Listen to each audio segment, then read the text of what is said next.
Good day, fellow Jersey Nerds, and welcome to episode 85 of the Jersey Nerds podcast. I'm Ryan, your host for this episode, and joining me, as always, will be Sean and Beepo. This week on episode 85, we're going to be talking about Matt Cullen and all the jerseys he wore throughout his NHL career. Plus, we have fake or authentic, where we're going to look at players switching their jersey numbers.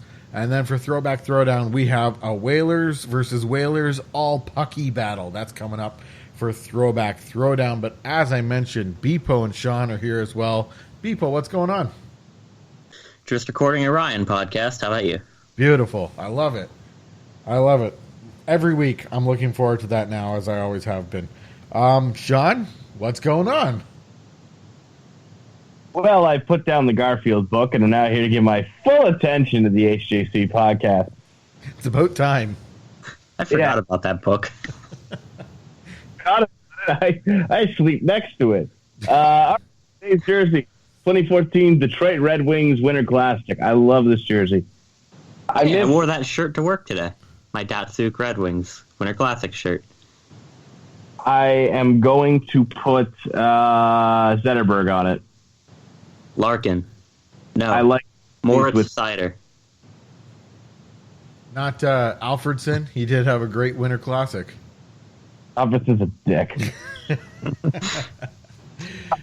Beepo, what jersey are you wearing today? I am wearing the Carolina Hurricanes 2017 to present home jersey, one of my favorite in the league, and a jersey that will not have Matt Cullen on the back. We didn't even get to the topic, so that's not relevant yet. But a jersey that will not have Matt Cullen on the back because he never wore this one. But as we will talk about, he did wear other jerseys with this logo on it in this color. That's how you should open up all the podcasts from now on. Just do your usual line, just recording a podcast and wearing a jersey that Matt Cullen may or may never have worn before. I don't even think you noticed what I said this week, Ryan.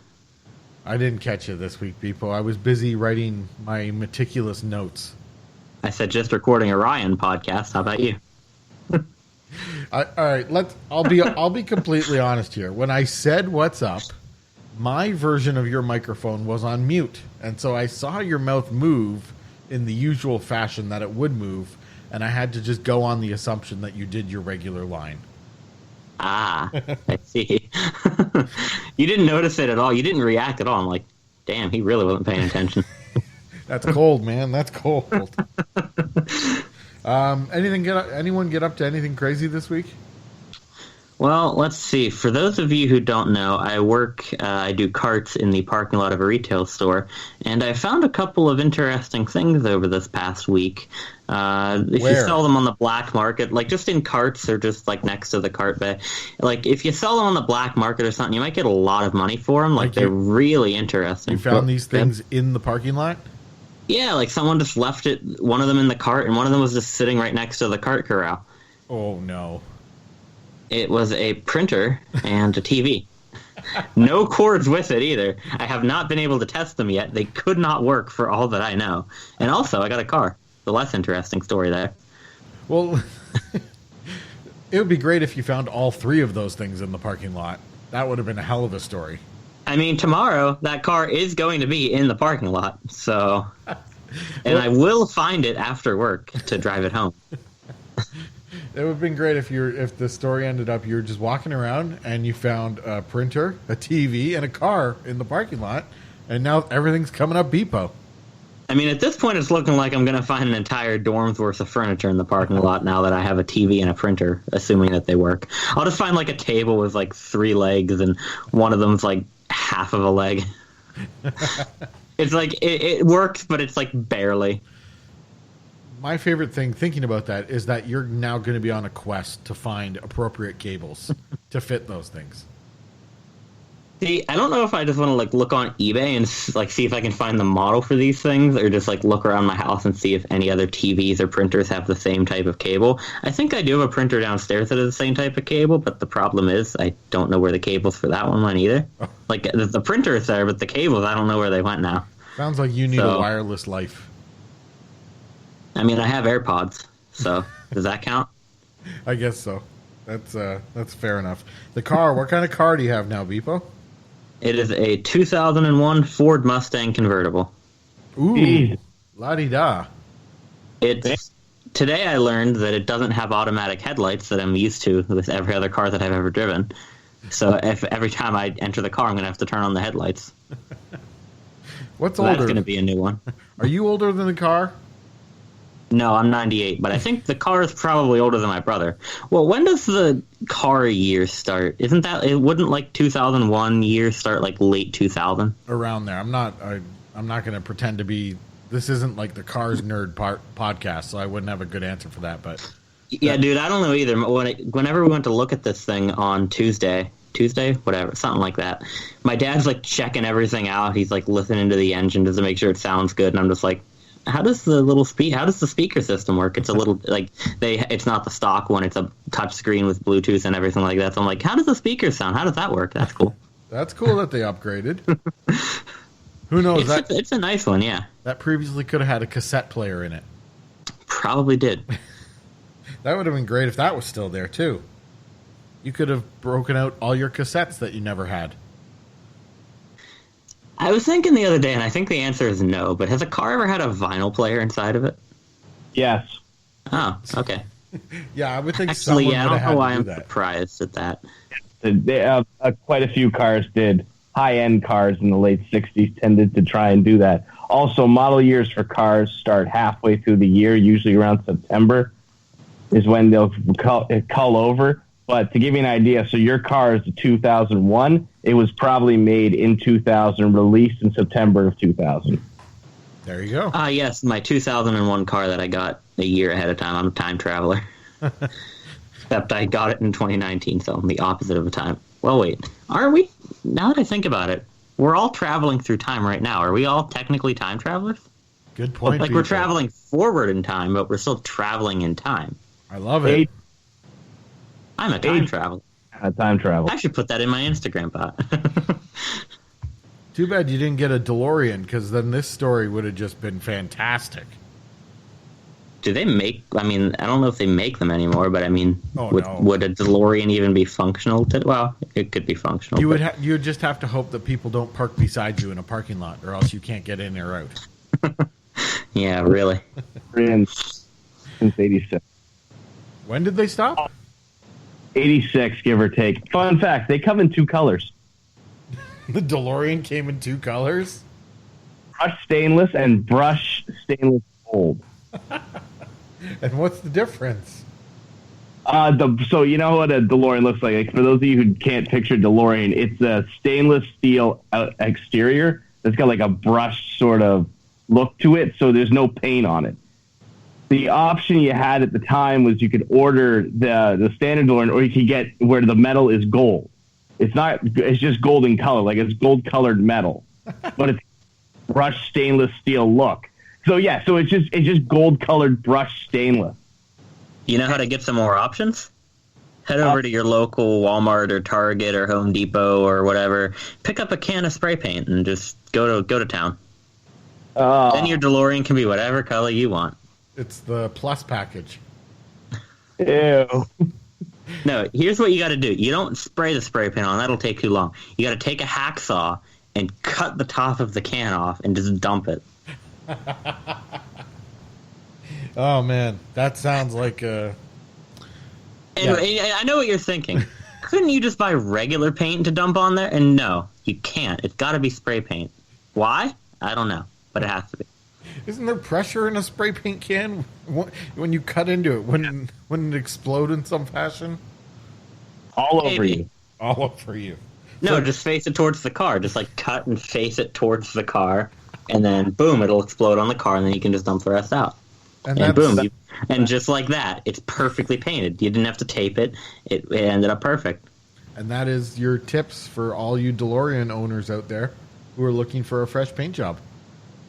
Quite frankly, you might be able to do it to another car, too. I don't know. I haven't tried it. We don't know. I haven't tried it with a DeLorean either. But I think it works. Well, from DeLoreans to Matt Cullen, it's time to get started. Disclaimer, do not listen to my license. It doesn't really work that well. I'm not liable for any mistakes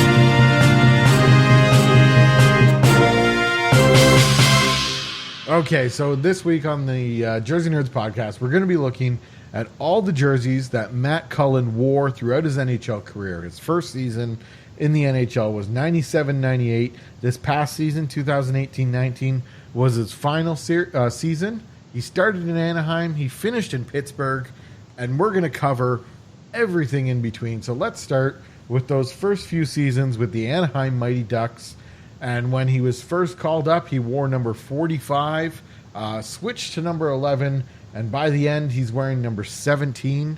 Jerseys that he wore during this time, your classic Anaheim Mighty Ducks home and road jersey, plus also that alternate set that they had in the late 90s. Sean, I think you referred to this previously as the racing stripe set. That's what other people have called it. Okay. Yeah, I think it's the best way of describing it. I always thought it was cool that Anaheim had a home and road alternate set. That was always that fit Anaheim because they were a new team, very trendy at the time. So that always fit Anaheim, I found. I agree. I own one. Hell, so you know. Well, would you throw Cullen on it, or are you looking for someone a little more obscure? No, actually, I think I'm going with somebody a little less obscure. I'd probably end up opting for, I don't know. The thing about that font is it's very rounded, and I have a soft spot for rounded fonts, as Ryan knows all too well. So I want numbers that look good or really weird in a rounded font. And for that, I'm thinking either Steve Ruchin, because that's number 20. So you get 0.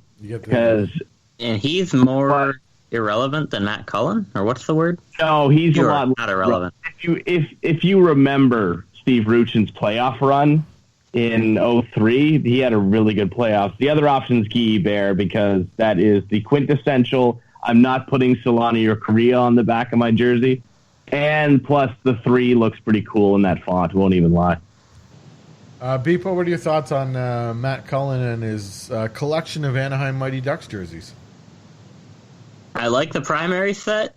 I'm not as fond of the other two. I don't really have the nostalgia for them. Like you said, I like the fact that there's a home and away alternate, but other than that, it's 90s. It's just 90s. That's all I gotta say.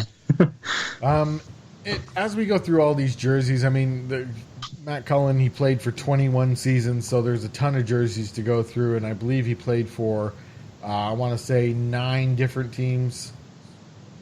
21 seasons, 8 different teams, 7 different jersey numbers in his NHL career, and if you're counting individual jerseys, we're talking 32 different jerseys during his playing career. So you can see, I feel like he probably wore a lot more jerseys in his career. I mean, quite frankly, I'm pretty sure he wears 2 to 3 a season, and then not to mention you get extra sets during the playoffs. You're right, and Beepo. That's 2 of each style. So like, for example, last year with the Penguins, he would have worn, I think, 2 black ones, 2 yellow ones, 2 white ones, and then 2 of each, or 1 of each of the black and whites in the playoffs. So what's that right there? I'm not going to count that because I'm just being technical again. I'm just being overly literal. Well, I don't need to count that. You're the one who brought it up, so it will now be on you to count that. That's going to be on you. If you want to help Beepo count all the jerseys he just listed out and how many variations and versions of Matt Cullen jerseys, you're going to head on over. And the Stadium Series. Oh, that's included in the 32 different styles of jersey. The 2 Stadium Series jerseys are included in that. But if you want to see all the jerseys, head on over to jerseynerdspodcast.com and see the show notes for episode 85, and you'll be able to follow along with all the jerseys we're talking about. Or just rewatch every single game of Matt Cullen's career. Both are options. Won't take it that long. You can look at both options. From 0203 to 0304, Cullen played with the Florida Panthers. When he got there, he's wearing number 16, and then he switched to number 17. Pretty much classic Panthers jerseys here. By the time Cullen was playing for them, the blue jersey was the home primary jersey, and the red one was the alternate. So we had the Panther breaking the stick on the alternate. This blue one never sat right with me. Sean, your thoughts on Cullen's time with the Florida Panthers? I remember him being on the Panthers simply because I played enough NHL 03 and 04 to drive anyone insane. And I remember specifically like looking for him as I played later on, and I was just like, why is he in Minnesota? Why is he in Carolina? Is he on Ottawa? Is he in Anaheim? And I'm like, oh, he's on Florida. The hell does that work? But these blue jerseys, I couldn't stand them. And then I own one, and I think it's one of the best jerseys they've ever worn. They look so much better in person, and I think that they look great as a jersey themselves. But on the ice, they look terrible. I wouldn't actually really want to get Cullen on this because I think there's a lot better players you can get with these. But the good news is Cullen got in. Cullen got in before they straightened out the name bars. Because if you remember in 06, 07, they straightened out the name bars. Not a good look. Yeah, the arch worked well. Beepo, just thoughts on the three jerseys that Matt Cullen wore on the Panthers? I think they're all pretty nice. I think the blue one is definitely the least favorite I have, but as you guys know, my obsession with color. So that kind of brings that one down. The red one is nice. The white one is nice. The blue one is nice, but it's a little bit more drab compared to the other two. And I'm still just glad that they changed from that logo because, God, is it so busy. Interesting thought. I mean, I like the fact when they took the stick out of the Panthers' hand, that kind of simplified the logo, but I can see where there's a lot of color splashes in there where it can be construed as busy. The next stop was actually Italy for Matt Cullen during the NHL lockout, but when they came back, he started on his first stint with the Carolina Hurricanes and won the Stanley Cup, and these are your classic Carolina Hurricanes jerseys that they had for the first 10 years, 15 years of their existence. I was never a fan of these jerseys at all in any way. I don't have anything good to say about Matt Cullen wearing number 8 playing for the Carolina Hurricanes the first time. Sean? I think they've aged a lot better than a lot of jerseys out of that era. And I think that's probably because they really didn't fit in at the time. They're simultaneously quite dated and I think at the same time ahead of their time. 8 doesn't look amazing in the Carolina font, but it doesn't look bad. And would I get Cullen on this? Probably not, again, because there's a lot better players you could get. But at the same time, it was his first cup. And if you like him as a player, maybe you're a Pittsburgh fan, you might want to throw him on there. I think he's a good pick if you're a Pittsburgh fan and you own a Carolina jersey. Beepo, thoughts? I think these Carolina jerseys are perfect for the time period they were worn in, and they're also perfect in terms of being a predecessor to the jersey that I am currently wearing right now. If for those of you who may have forgotten, it's the Carolina Hurricanes' current red jersey. And, I mean, they do... I agree with Sean. They look both ahead of their time and dated right now at the same time.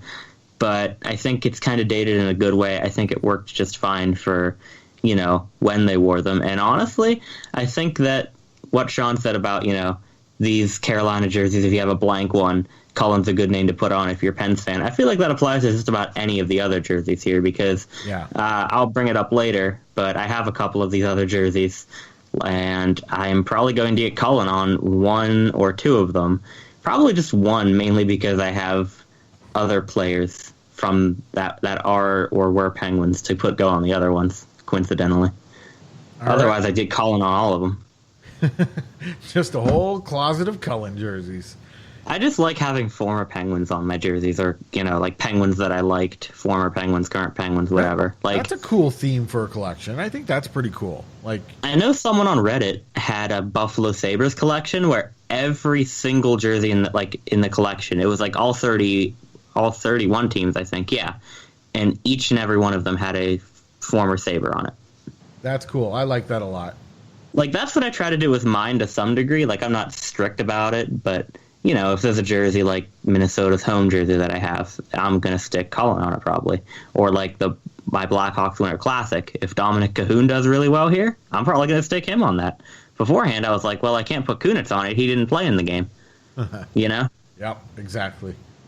In 06-07, Cullen goes to the Rangers for a season, wears number 5, so he wore the pre-Edge Rangers home and road jersey with the lace neck, and he wore the Navy Lady Liberty jersey, which I was not aware of. Kind of a nice little find here during the research. So I think what a cool thing would be, because that's a really fondly thought of jersey, and it's a good jersey.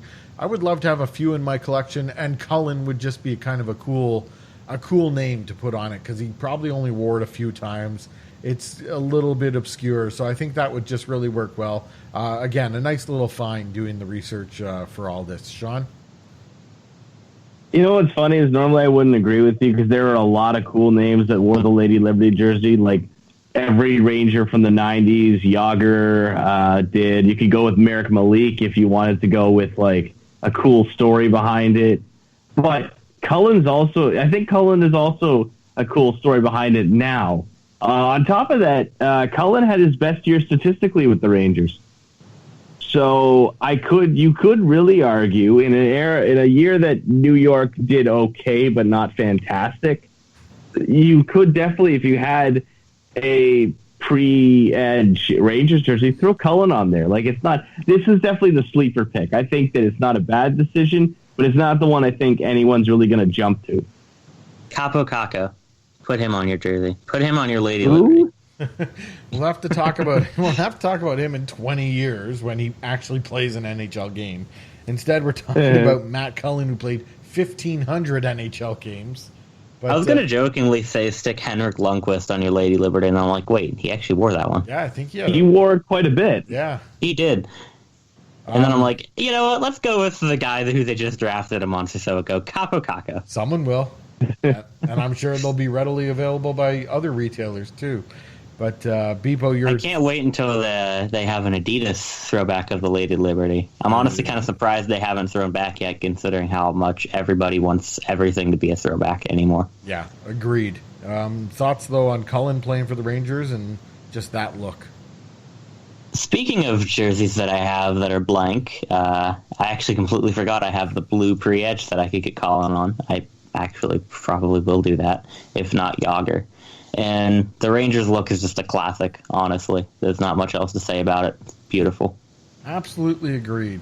After the one season with the New York Rangers, Matt Cullen returned for his second stint in Carolina.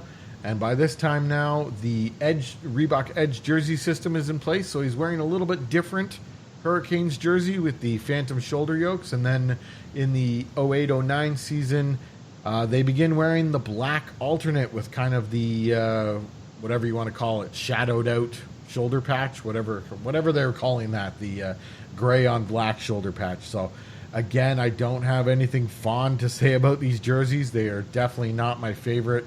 And I can't even recall, I know it was 2.5 seasons, but I can't even recall Matt Cullen wearing these. Sean? I very much recall Matt Cullen wearing these because I think that this is when I finally started noticing that he was still around. I got nothing positive to say about the home and road. Yeah, and honestly, if you just took off that phantom yoke, I could probably find something nice to say about it. But man, that phantom yoke is ugly. But the alternate's fantastic, and in fact, I would argue that the alternate has aged beautifully out of an era when there was almost nothing that was going to age well. This has almost every part of it, honestly, and I think that with a little bit of font correction, like what they did in 2013, it would hold up today. That being said, I probably wouldn't throw Cullen on the back of this.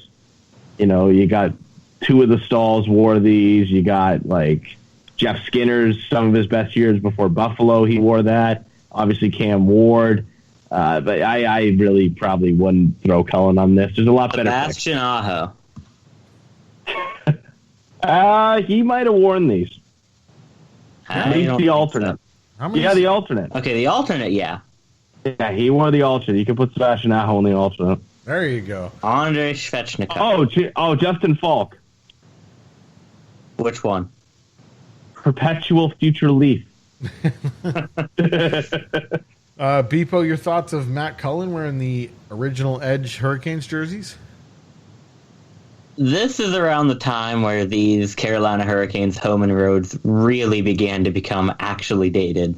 The Phantom Yoke does not make it any better. And even though what they switched into wasn't necessarily great, I think it was probably for the better at the time. And the black alternate, I mean, again, I'm not huge on black jerseys usually, but for what this thing was trying to do, I think it works out really well, and I would take this one any day over their current alternate. I mean, it's just so much better design-wise.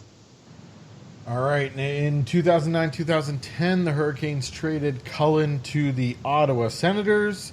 This is where he started wearing the number 7, and he wore those home and road jerseys in edge format that they're still wearing today. And he also had a couple games in the black alternate jersey with Sens across the front. So these are just perpetually horrible jerseys, probably across the board. These Sens home and road jerseys especially, and just because they keep wearing them, they keep getting worse. But surprised to find out that Cullen actually wore these Sens, the black Sens alternate jersey. Sean? Yeah, I agree with you on the home and road. Again, you're going to hear me say this a lot. Well, actually, up until this point, you've heard me say this a lot. A lot better picks for names. It's the Sens. I mean, not many greater picks. But anyways, the black alternate is a huge missed opportunity for the Sens, as anybody will tell you, especially with that updated side profile logo. Yep. You slap that on the front of that. It's a beautiful jersey. The template itself, I think, was underused by Reebok. And the funny thing about this is throwing Cullen on that, I think, might be an interesting pick, because if you think about it at this time, I think that the Sens goaltenders were like Martin Gerber and Pascal Leclerc. Like, this is pre-Anderson, so you don't have any good goaltending picks. I think Chris Phillips is gone at this point. Alfreds is on the down. Spets is on the down. Heatley's gone. Matt Duchene was not on the Sens at that point. Eric Brandstrom was not on the Sens at that point, but Mike Brodeur was. Brodeur. And Brian Elliott. Yep, and Brian Elliott was. Fun fact about Brian Elliott. I always seem to forget that Brian Elliott had a few good seasons in Ottawa, decent seasons. Brian Elliott was the one bright spot, and I remember when I was in the 8th grade, a friend of mine was a really big Sens fan, and he owned one of these. And I remember I've never seen, looking back in it, to this day, I've never seen a kid so hard on one player. Like, you could have had a game where Spezza could fall over, give up a breakaway, and lose the game. Spezza could Brian McCabe shoot it into his own net, but it wasn't in overtime, and it wasn't anything. It was even worse. It was somehow worse. And my friend would still turn around and go, "Oh, Brian Elliott couldn't even save a beach ball. He probably couldn't even make a save there." No matter what, it was always Brian Elliott. That sounds like modern Matt Murray haters with the Penguins. Well, every goalie's going to get dumped on. Doesn't matter where they play. But it does matter where they play, because if you're in Toronto, just understand it's always your fault. Interesting fact about Cullen with the Senators: they made the playoffs that year. They lost in the first round, 6-game series. But Cullen had 8 points in the playoffs, 3 goals, 5 assists. And in the 21 regular season games that he played for the Senators, he also had 8 points. So he really turned it up in the playoffs there. But Beepo, just your thoughts on Cullen wearing these Ottawa Senators jerseys. These jerseys don't deserve any more words than we already gave them. So I'm not really going to, aside from the fact that I think Sean's a complete liar when he says that the black alternate would not be that bad if it had the side profile Senator logo. I mean, sure, it would be better, but that's still not very good. Also, a dumb thought came to my mind. What if instead of a word mark like Sens, you just put the player's last name on the front of the jersey too? Or what if you put World Champions? World Champions. Going back to people. World Champions on a Senators jersey? Yeah, good one. Well, yeah. So just a quick aside, I'm going to get the year. 1922 and 24 and 26. Sorry, yeah. So 27, 24, and 22. They put champions of the world champions, and world champs on the front of their jerseys. It'd be like if this year the Blues came out and it's like a little Blues logo in the corner and a big world champions of hockey logo right on the front. I've said this before. I'm okay with the defending champions – wearing like a patch on their jersey, not like the main logo. See, I don't really think this would work in hockey the way it does in baseball, but there's a couple teams. I think it was the Royals specifically. Whenever they won the World Series and they had a shiny gold word mark on their jersey, I really like the way that looked. I like that too. It doesn't work. There's no way that would work as well in hockey because the gold wouldn't necessarily mesh as well with some color schemes. But I don't really know how you'd incorporate it for the most part. Patch would be a bad idea. I don't hate that. All right, moving on to 2010 to 2013. Matt Cullen signs in his home state and plays with the Minnesota Wild. So we have the red jersey with the green tricep area and the phantom yolks. We have the green alternate jersey that was based on the 04 All-Star Game design with the script logo on the front. And then we have the white Minnesota Wild jersey that had the full green sleeves. The version that Matt Cullen wore did not have the Roundel logo on the shoulder. It kind of had that rectangle word mark on the shoulder. And I always thought that was the better version of this white Minnesota Wild jersey. But out of all, I think all these jerseys are fantastic, and Minnesota really hasn't had a bad jersey. But my favorite by far is the forest green alternate with the script logo on the front. People really started to rag on that after a while, but I still love this jersey. I do have one, and I wouldn't be against putting a number 7 Matt Cullen on it. Sean? Okay, so this is where it gets awkward because everything Ryan said is correct, except I wouldn't put Matt Cullen on any of these because, fun fact, this isn't a plug, but if you go to sportsk.com right now, you can get a Minnesota Wild 10th anniversary patch for $6. So I bought one to throw on my, and I know that this is pre 2011-12 because it's got the Vector logo on the back of the collar. And that was Jared Spurgeon's rookie year. Jared Spurgeon, goal of the week, but I really got it. Yeah, I want to do that. Jared Spurgeon, great player. Don't get me wrong, but he's probably most well known for he did a baseball swing in a game, and Don Cherry had a aneurysm about it. Probably one of the most Don Cherry quotes. On top of that, Owen Nolan, Josh Harding, Nick Backstrom. I think you had, even if you wanted to go guys near the end of their career, you had Dimitra and Parrish, not to mention Shea Weber, let me tell you. They a lot of guys, and granted the Wild were terrible during this era, but a lot of guys wore these jerseys. So it's tough for me to go, who I'm going to pick out of all of them? Matt Cullen. Besides, Jared Spurgeon wears 46, for God's sakes. Come on. Beepo, how about you? Matt Cullen in his home state, Minnesota jerseys, the first time around. I've always liked these white jerseys. They're growing off of me a little bit lately, but I still like them, and the pattern that they have. What they have now is much better, but I still like these white jerseys. The red ones were much better before Reebok came along, and, it had a hem stripe and without the phantom yoke. And that alternate is just gorgeous. It's one of my favorite Minnesota jerseys. Well, I want to say it's one of my favorite Minnesota jerseys, but they have a couple of other solid ones in their current set, so I don't really know where I'd rank it compared to those. But either way, it's a solid jersey. The only knock on it is that phantom yoke. That's a future episode, Minnesota Wild jersey history. That's definitely something to go in depth because I kind of agree with you there, people. I love almost every jersey in Minnesota Wild history. So, which is also insane that we're able to do that, considering they've only been around since 2000. Yeah, no kidding. Good point. It's good, but it's bad because they haven't had that many eras of jerseys and that many jerseys, but they still have a lot to talk about, and they're all pretty good. Maybe we'd have to throw the North Stars in there as well and just go Minnesota NHL jersey history. But Matt Cullen's next stop for 2 seasons was in Nashville, and he wore the fantastic Reebok Edge gold and navy updated Nashville Predators jerseys. This is the one with the piano keys and the neckline and the piping going through the jersey, which actually may have been Reebok's only jersey where piping worked. That's at least my opinion.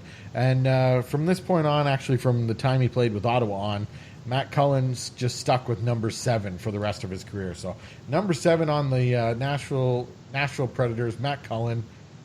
I would be okay with getting a Predators Cullen jersey. There's other guys, but I would definitely be okay with getting a Predators Cullen jersey. Sean? Yeah, you know what? I think at this point, I think he would be actually in one of the upper names I'd get on the back of one of these. I don't own the gold one. I own the white one, and I think the white one is, well, great. It's pretty inferior comparatively.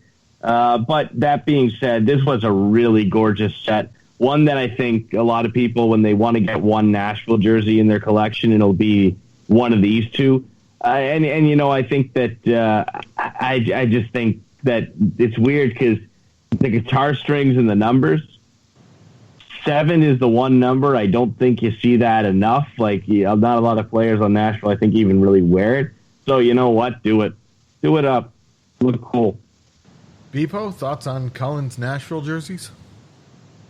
Yeah, I definitely think these are some solid jerseys, too, that I don't think I have much more to say about them than what you guys already said about them.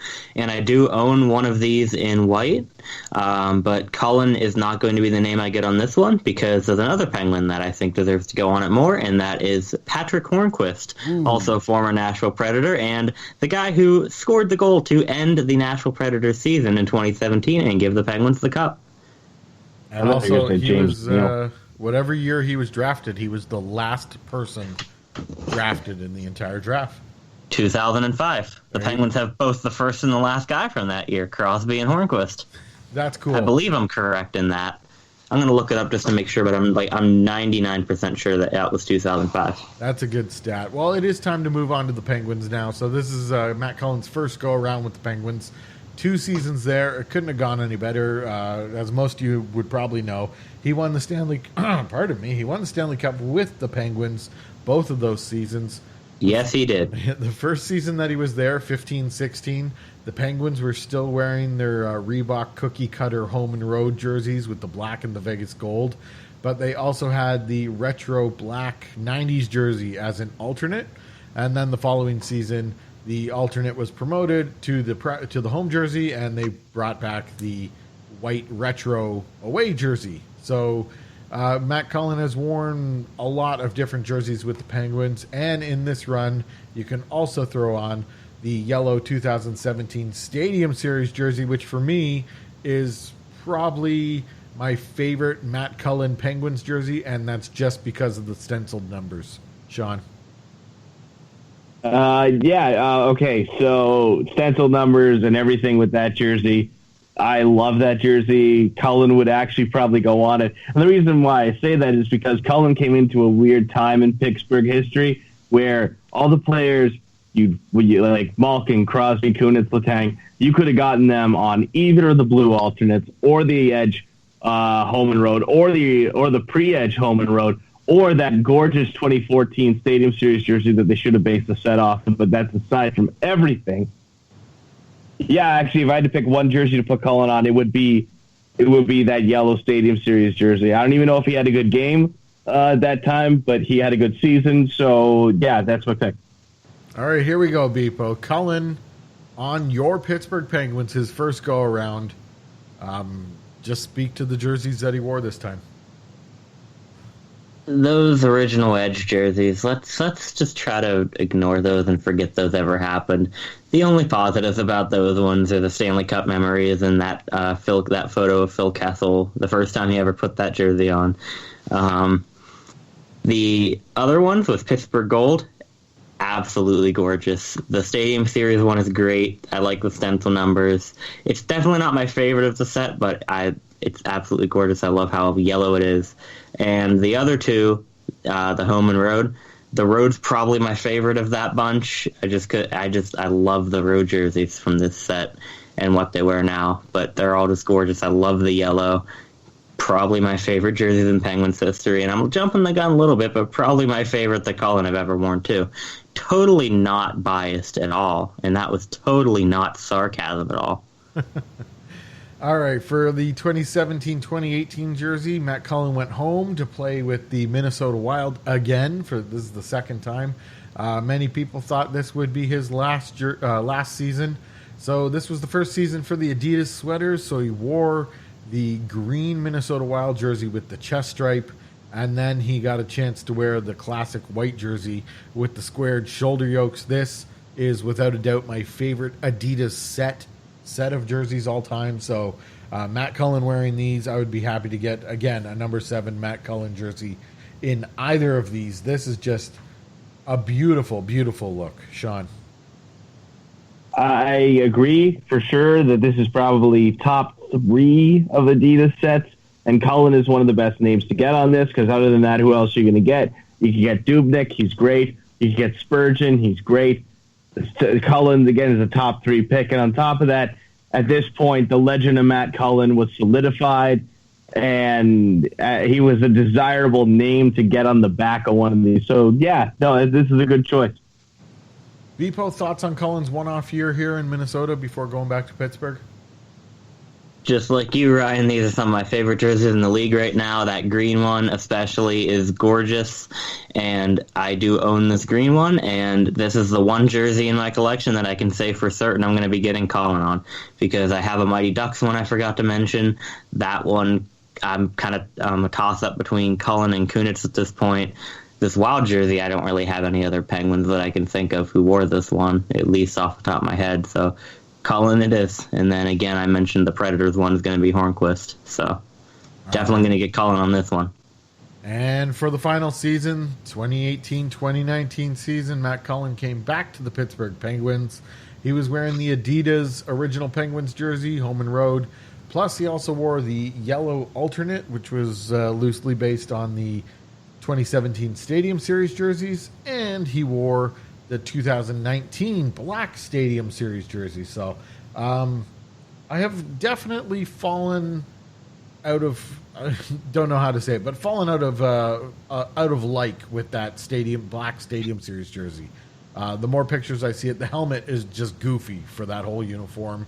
I don't like how the big stripes on the arms had to be angled. That really made it too silly for me. So I'm not as much of a fan of that jersey as I previously was, but I am definitely a fan of the new yellow alternate without the triangle behind the penguin. That's a fantastic jersey, and for this last run, that'll kind of be the jersey that I'll want to think of Matt Cullen wearing, because it's a one-off for him. Sean? I love that Stadium Series jersey still. I love it more and more every time I see it. There sure are a lot of them still around, by the way, so expect to be able to pick one up cheap soon. I mean, this is probably the set, accounting for that, count that yellow as whatever yellow Pittsburgh jersey you want to. This is going to be the set. I think a lot of people are going to remember Matt Cullen the most. So, yeah, throw him on one. And Beepo, his last season with the Penguins, what do you think here? Well, that Black Stadium Series jersey, I still think it's good in a vacuum, but it's just so similar to the other Stadium Series jerseys. I know we've talked about this before, but it's so similar to the 2017 Flyers and 2018 Capitals that you want something new at this point. And at this point, I hate this jersey a little bit because it cost me some money on buying dinners for my Flyers friend that I made some bets with before the Penguins blew late leads to the Flyers. Both times they wore this jersey. It was unbelievable. I was at the second game wearing this jersey, and I'm like, okay, it looks like they're going to win. Nope, they let up a goal. Oh, it's going to, they scored it. The Flyers scored. Okay, cool. Now I'm buying dinner. Awesome. But honestly, I've actually kind of healed from that pain of those two games, and I'm liking this jersey more again. I'm actually going to be willing to wear this jersey. For a while I didn't think I was going to be able to, and I've already talked mostly about the home and road from this set. I still think the road is my favorite, but I like this yellow alternate, I think, even more than the 2017 Stadium Series, just because of how the white is balanced a little bit better in it, and there's more white to it to balance it all out. And overall, just a beautiful set, if you ask me. But again, not biased. All right. So we've gone through all of those jerseys now from Matt Cullen's career and made our comments on it. But let's put together our top 3. And it only took about probably 40 minutes, right? That's how long it takes when you play 19 seasons. That's why Wait until we do Paul Coffey. Oh, man. That's why people listen to the Jersey Nerds podcast, right? Because what other podcast is going to spend 40 minutes on Matt Cullen jerseys? Nobody. Jersey Nerds podcast. But honestly, it was probably more like 30 or 35 because Remember, I recorded about 4.5 minutes before we started actually podcasting, and then we just talked for 10 minutes about printers and TVs and cars. Well, you're not going to get that on any other podcast. We've got all the jerseys together. Welcome to the Jersey Nerds podcast, where we talk about printers and TVs. It's time to make top 3 and bottom 3 lists, because everybody likes a list. So top 3 Matt Cullen jerseys and bottom 3 Matt Cullen jerseys. Let's start with the top 3 and end on a negative note. But my top 3 are number 3, the 2017 Stadium Series jersey with the Pittsburgh Penguins, the yellow one. That's a huge one. As I mentioned, the stencil numbers there really get me. Number 2, Nashville Gold jersey. I love this jersey. Just in general, I really think it's an example of what Reebok could have done, but wasn't able to do consistently. And the fact that it's an option to put number 7, Matt Cullen, on this one is fantastic. And number 1 for me, Minnesota green Adidas jersey. I know he only wore it for one season, but this jersey actually looks good on everybody. So pretty much if someone wore this jersey and we're doing a top 3 list, it's going to be number 1. Sean, your top 3 list of Matt Cullen NHL jerseys. All right, so I just had to preface this by saying my real number 1, given how his career has played out, is actually the Baltimore Bandits, which he wore in his first pro year. The Bandits were Anaheim's original AHL team. If you can pick one of those up, they are friggin' gorgeous. But we're only counting NHL. So, for number 3, I think Ryan has swayed me towards the New York Rangers. Again, that was his best year statistically. So take a pick between the home, the away, or the Lady Liberty. I'm actually going to say, because I like this jersey a lot, and because I think that the Lady Liberty are better names for it, go with the pre-edge home jersey there, the blue one. Number 2, I'm going to steal Ryan's pick here. I'm going to take the Nashville Gold jersey. Again, you can really appreciate that jersey. Again, it's kind of funny he went from that team to the team that would beat the Predators in their first Stanley Cup final. So, but yeah, a great little token of edge history. And then at number 1, I think I'm just going to go classic here. Pittsburgh Penguins, black. I'm going to call it the alternate. The black alternate from the year that he won his first cup after Carolina, so his second cup, let's say. Yeah, this thing's friggin' gorgeous. Especially the edge cut one. I think there's a lot more, history to it. Slap a 16 or a 17 Stanley Cup final patch on that. Throw Cullen on the back of it. You got a nice jersey, a real good story behind it, and there you go. Okay, Beepo, is your top 3 list full of Pittsburgh Penguins jerseys? Yes, but I'm going to be unbiased about this, and if I'm unbiased, no. At number 3, I'm going to go with the Rangers blue, just a classic jersey. Did I say number 3? Yeah, that was 3. Even if I don't remember if I said that, but that was 3. At number 2, I'm going to go with Minnesota's current green home. Again, just another gorgeous jersey and one of my favorites in the league. And at number 1, I'm going to go with the Penguins 2016-17 white. That set gets the edge over the current one because, it is slightly better, mainly because of the collar. But they won the cup in that set, and the white one gets the edge over the black one because, for 1, I think it's better again. But for 2, that's the one that they actually lifted the cup in. So, and again, not the Vegas gold white one, the Pittsburgh gold white one. Okay, let's go to, speaking of the Vegas gold and black Pittsburgh Penguins jersey, let's go to our bottom 3 Matt Cullen jerseys. And I tried to make a list based on, I never really thought of Matt Cullen in those jerseys, but I couldn't help it. I was just drawn to bad jerseys. So number 3 on my list is that blue Florida Panthers jersey. I wish they would have just stuck to a red one and a white one. I thought the blue one was unnecessary and never really fit the Florida Panthers, so that's number 3 on my list. Number 2 is the original Carolina Hurricanes white jersey, so I guess it started out as their home jersey. Just a lot going on here, and the numbers just remind me of race cars too much. There's nothing I enjoy about that jersey. And number 1, because of the team, because of the jersey, because they continue to shove it down our throats, the Ottawa Senators white jersey for the 27 games that Matt Cullen was part of that team. That is the worst Matt Cullen jersey. Sean.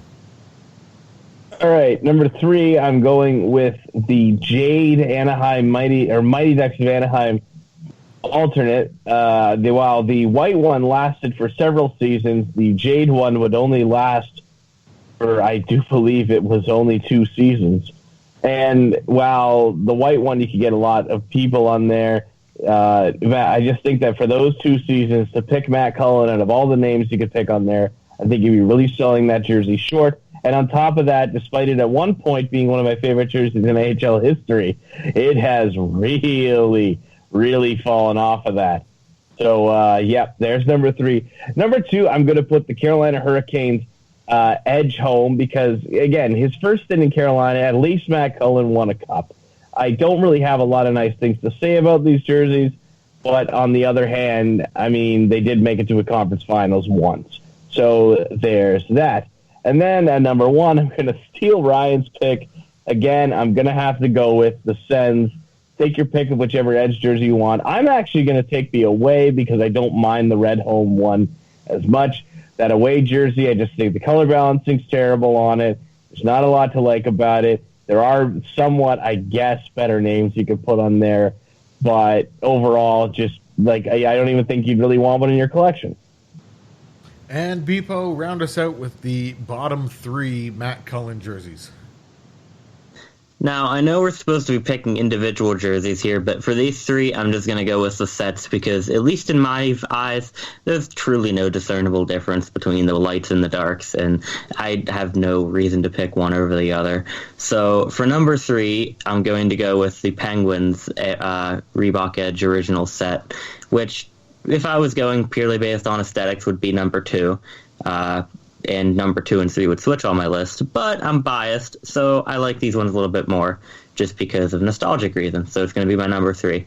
Number 2 is going to be Carolina's original Edge set, which, like I said, it was at the end of its time. It was really looking dated at that point whenever Edge took over. And at number 1, do I even need to say? Honestly, do I need to? Make it official, Beepo. The Ottawa Senators, because Ottawa's getting hit hard here. Yeah, exactly. Like, honestly, I was debating on whether or not I should just literally group the Penguins and the Senators Edge jerseys together at number 1, but I had to bring my bias in there, at least with the Penguins, so I didn't. Poor Matt Cullen. He had to wear both of them. Imagine if he also ended up on Tampa Bay. And then he wore all 3 versions. Oh boy. Oh, but that's the polished turd of them. The Tampa Bay one? I think that's I mean, I do own one of them. Oh. And the other thing is like that 10-11 team was a good story. The fact that they were 1 goal away and rode like how old was Dwayne Rollison at that point? Like late 30s, definitely. Late 30s, early 40s at least. Like, the guy was, So, at least it's a cool story with those ones. And the Pittsburgh ones at least won 2 cups and went to 3 finals. The freaking Ottawa one has nothing. It's a bad jersey. What about the Eastern Conference Finals appearance in 2017, where they got knocked out in double overtime to Chris Kunitz? What, do you mean the one where Clark MacArthur had to come back with 3 broken paws and play? Yeah, nobody remembers that. Or what about when Mark Massot got his finger chopped off by Sidney Crosby on a completely regular slash that ended up somehow going terribly wrong? Because it was Crosby. That's why. All right, so that is the jersey history of Matt Cullen. Again, if you want to follow along or just take a look at the jerseys he wore throughout his NHL career, head on over to jerseynerdspodcast.com and look at the show notes for this episode 85. Fake or authentic? It's now time for Fake or Authentic. This is the part of the show where I come up with statements, but it's up to Beepo and Sean to determine whether or not those statements are fake or authentic, just like the jerseys you see around NHL arenas. So, Fake or Authentic number 1 is based on this past week or so. William Nylander of the Toronto Maple Leafs has decided, I guess it's his jersey number which made him suck last season, so he's changing it from 29 to number 88. But Leafs legend Eric Lindros wore that. He can't do that. Illegal. And retired number. He doesn't know it, but it's retired. Oh, that would be awful. League-wide.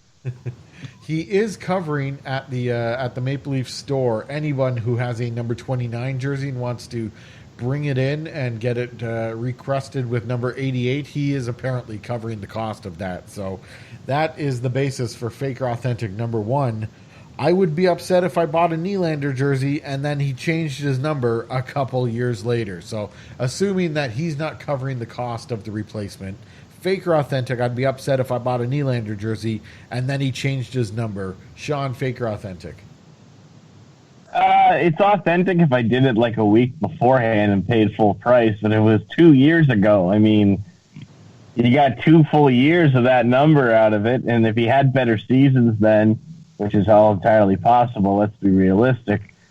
But on the other hand, like if I bought it for some reason, if I thought after last year, hey, William Nylander, there's a jersey I need. So Nobody thought that. Nobody thought that, and they should have traded him. But that's beside the point. William Nylander is covering the cost of it, and that's good. But at the same time, I mean, I really just hope people don't take in their old Edge jerseys and be like, yeah, can I get an 88 on this? Even though he never wore that number when he was with them. It will happen. There is going to be a bunch actually, maybe, you know what? Maybe he did wear it. No, like a big preseason in his rookie year, he might have. Not 88. He was 39. I think he also had some time with 62. But he's had like 4 numbers. Oh, yeah. He wore a bunch of the terrible numbers before he moved on to 29. Yeah, and now he's at number 88. So, Beeper, are you fake or authentic on this one? Completely fake. I don't understand the outrage with that. I mean, the only way I would understand it is if, like, let's just say you get a Jack Hughes jersey, and I don't really know what number he was with USA or whatever, but let's say it was not 86. And you get a Devils jersey with that number on it, and then he's 86. See, I could understand being upset at that, but even in that case, you're just an idiot because he never announced what number he was going to wear. You just assumed. In this case, at least he wore the number. And in a certain sense, I mean, it's probably dependent on which team and, like, which time period. Like, if the Leafs... If in a couple of years the Penguins, Crosby, Malkin retire, and the Penguins are bottom basement of the league, and Jake Gensel changes his number to like 65 or something like that instead of 59, and you get a Jake Gensel 65 jersey, like I would say with this, it's almost like if you have the old number, it's like you're an OG fan in a certain sense, like you've been there for a while. But if it's like, you have a 65 Jake Gensel jersey, it's like, okay, having the old number doesn't necessarily mean you're an OG fan because that was during the period of success. But I digress. I don't understand the outrage on it. He wore the number. It's not like it's a foul now because it's not. I mean, I understand if you want to get it changed, especially if it's free, but I don't understand what's so bad about owning a 29 jersey now. It's not going to burn you if you put it on. Yeah, exactly. When you get a number on a jersey and the jersey itself together, it becomes a timestamp. So you can't really change that unless William Nylander is willing to cover the cost. Fake or authentic number 2. This is a bus question. This is a where do you sit question. So fake or authentic, I'd rather sit beside stinky guy on a bus for 10 minutes than chatty guy on a bus for 30 minutes. Sean, fake or authentic? Oh, that's 100% authentic. I don't like the bus, and I don't want to. I don't like talking to people I don't know. Chatty guy is the worst. So, chatty guy is the worst, especially if he's got nothing interesting to say, and they never do. No. Like if chatty guy was like actually talking about something interesting and be like, "Yo, okay, yeah, it's lit." Usually, it's just carrying on about just nothing at all, like just incessant small talk. And on top of that, I guess this comes from being in Halifax, but unless it's like raining out, I'm probably wearing sunglasses and headphones just to avoid interaction. So, chances are, Beepo, are you fake or authentic on sitting beside stinky guy for 10 minutes rather than chatty guy for 30 minutes? No, this answer could depend on whether or not Chatty Guy is talking about something interesting, like Sean said, but assuming that this, taking the question for what it's supposed to be, and assuming that both of these are annoying adjectives, 100% authentic, because I'm the type of guy like Sean who, if I'm sitting down a bus alone, I would have my headphones in listening to music or a podcast or whatever, and I don't want to be interrupted by some dude trying to talk to me about something I don't care about, and I'll take the stench, just even if it's for less time. Even if it was like 30 minutes for both of them, I'd still probably take Stinky Guy just because I don't want to sacrifice my music listening or podcast listening for something I don't care about. Chatty Guy definitely insinuates that it's not interesting conversation. Because if it was, that would become the person's name. Like if you sat beside someone and he started out as Chatty Guy, but then you learned that he went to space and spent 2 months on the International Space Station, he wouldn't be Chatty Guy anymore. He'd be Astronaut Guy, and that would be something. It could be interesting. So if someone was interesting, I think that would become their name. But because they're not interesting, they're just babbling on like I am right now, they become Chatty Guy. So fake Can I edit the third question to match the second one a little bit more? Let's do. I would rather sit next to Pierre Maguire on the bus rather than Mike Milbury. Whoops, I spoiled it. And that goes right into fake or authentic number 3. Well done, Beepo. Fake or authentic, I would rather listen to Pierre Maguire talk about hockey on TV than Mike Milbury. Sean, fake or authentic? Oh, God. Oh, neither. I don't know, because I feel like Mike Milbury really gives you some real stinker quotes. Pierre Maguire is just kind of annoying, so I'm actually going to say I prefer to listen to Mike Milbury, just in the off chance I hear something ridiculously dumb. Beepo, are you fake or authentic? Can I add in a third option for Don Cherry and his mispronounced names? We'd all rather listen to Don Cherry. No, sir. And his Jared Sporchin goal of the week, watch this here, boy, watch this here, kid. Shea Weber, let me tell you. I honestly don't really know what to answer for this one. I guess I'll just kind of default to authentic because, I mean, I don't really honestly pay super much attention to the announcers whenever I'm watching a game. I just kind of I pay more attention to what's happening and I hear what they're saying, but I don't really take it in as much as other people do, I think, unless I notice something funny or interesting.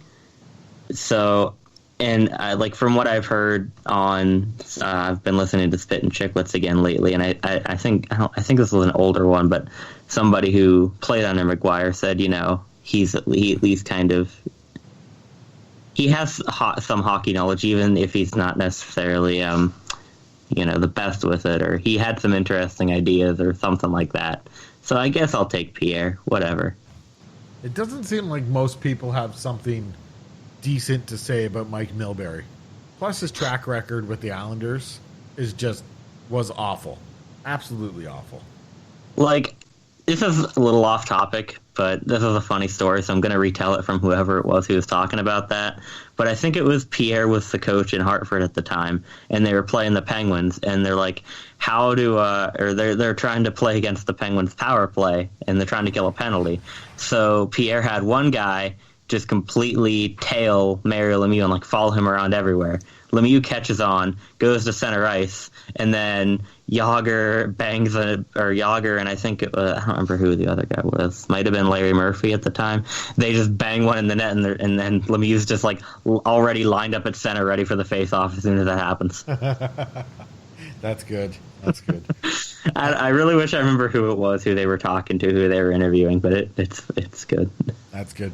That was fake or authentic, and now it's time to move on to Throwback Throwdown.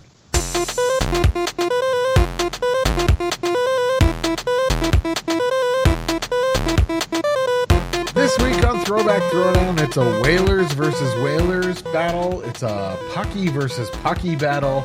We have the Hartford Whalers, our returning champion, going up against their predecessor, the New England Whalers from the WHA. So, again, if you want to see both these jerseys, head on over to jerseynerdspodcast.com. You can get the link in the episode description here with the podcast, but you can head on over to our website. You can see these jerseys. So our returning champion is the 83-84 green Hartford Whalers jersey. You've seen this tons of times. If you're a logo fan or a jersey fan, this has definitely come up in your life. This is Pucky the Whale on the shoulders. I got to start with that. Classic Whalers logo on the front.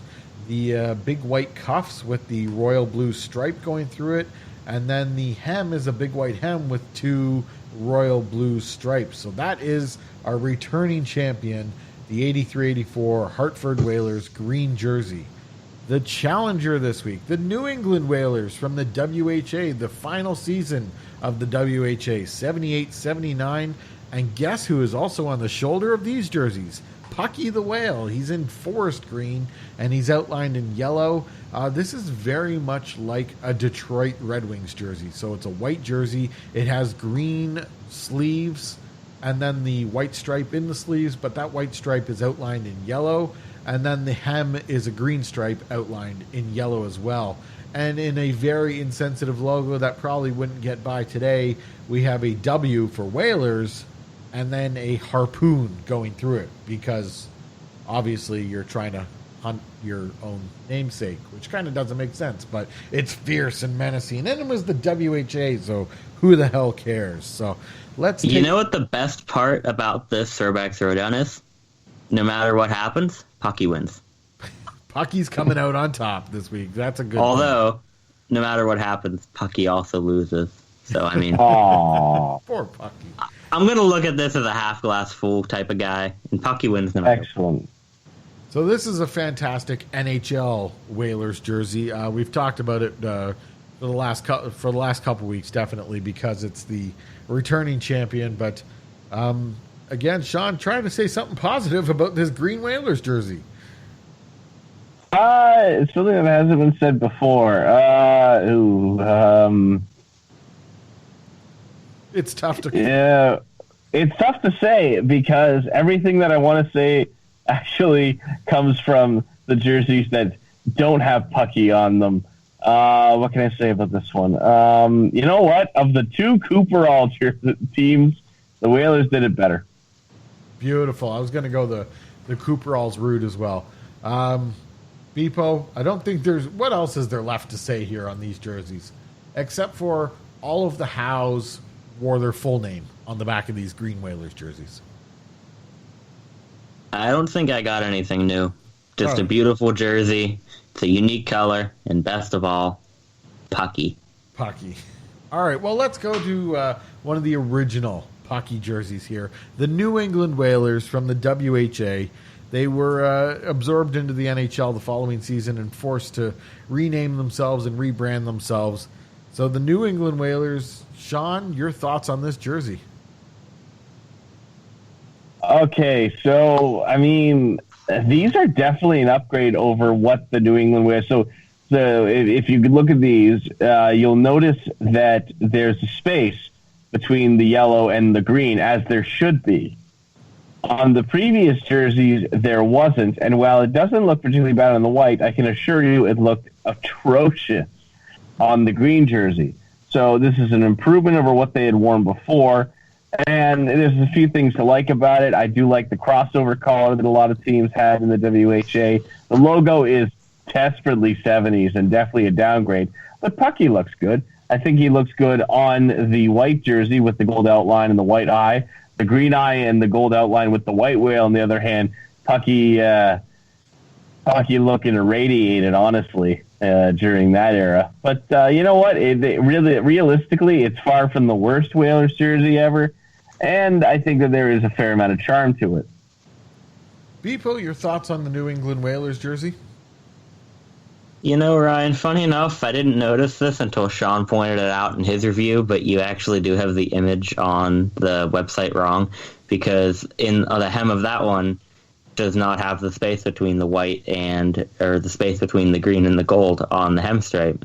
I didn't even notice that. But either way, I do think this is a nice jersey overall. It does kind of give you some Detroit vibes from it, but I almost think that the difference in color makes it different enough, and they do change the striping up a little bit, which, again, it's nothing out of the order. It's nothing, mind-breaking or mind-blowing. Is mind-breaking a word? I don't know. It's nothing mind-blowing. It's nothing mind-breaking, but it's still nice, and I disagree with Sean that the space, the white between the yellow and green helps. I think it hurts because it just makes it inconsistent, and I think it makes it almost harder for that yellow to stand out. I mean, granted, it doesn't really stand out that much more whenever it's touching the green, but I think it's just more likely to blend into white, yellow, than white, yellow, green. But either way, like Sean said, it kind of has that charm to it of an old-fashioned jersey from, the late 70s, and I like it overall. The logo, it's not great. It's not the Hartford Whalers logo by any means, but I think it's okay, especially for its time. It really reflects its time.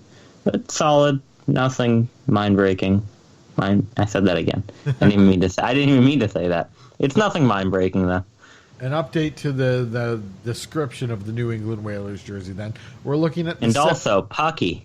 Pucky, gotta love Pucky. This is the 73 to 77 WHA Whalers jersey, so I feel bad now that I got that wrong. I feel shame. Let's move past my shame and choose our winner. I feel like the WHA Whalers jersey is at a disadvantage now because I completely mislabeled it, so... Because I made that error, I'm going to... In all fairness, it's not that much different. It's not too different, but it's noticeable. But I'm going to apologize to the New England Whalers and give them my vote for this throwback throwdown. Sean? I am going to give my vote. I still have to give it to Hartford because, in spite of the fact that New England really did well... It's just not going to match that. And Pucky looks better dual-colored, not tricolored. And Beepo? I'm going to give this one to Hartford because I don't really care about the 1973 jersey's feelings. And despite the fact that they've been wronged by you, I still don't think that makes up for just how much I like the classic Hartford Whalers jersey. I can't believe you'd treat original Pucky like that, Beepo. Hey, like I said, Pucky wins either way. And pretty much the people on our listeners who also had a chance to vote previously on this throwback throwdown, they totally agreed with you guys because the Hartford Whalers jersey here won with 100% of the vote, same as last week. So it looks like the Hartford Whalers jersey is headed into our Hall of Fame. Still has to win 3 more matchups, but it has moved on to next week's throwback throwdown. The winner of this week's throwback throwdown, the 83-84 Hartford Whalers jersey. So again, that'll be back next week for another match. Way to go, Hartford Whalers. Good job. 83-84. Just before we wrap up here, I wanted to remind you that you can get us anytime on Twitter at JerseyNerdsPod. You can email us anytime with your thoughts, jerseynerdspodcast@gmail.com. And you can see all our show notes and throwback throwdown votes on our website, jerseynerdspodcast.com. That's all we have for you this week. Be sure to subscribe to and rate the Jersey Nerds podcast across all podcast platforms, including Google Play and iTunes. And when you do that, you'll be able to get notifications for when new shows are posted. Thanks to Sean and Beepo for joining me for this episode. And thanks to all of you Jersey Nerds for listening. Goodbye, everybody. Baba Booey.